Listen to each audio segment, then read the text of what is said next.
Hi hi hello.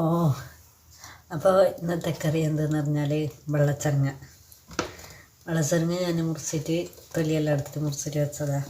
ഇത് തൊലിയെടുക്കാതെ മുറിച്ചിട്ട് ശരിയാവില്ല. എല്ലാവരും തൊലിയെടുക്കാതെ അധികം ആൾക്കാർ മുറിക്കലുണ്ട്.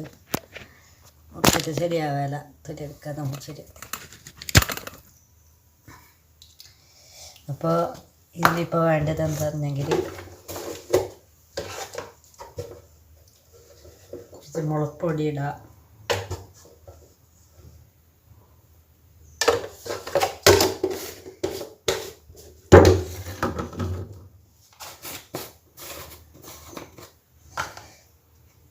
കുറച്ച് മഞ്ഞൾപ്പൊടി ഇടാം,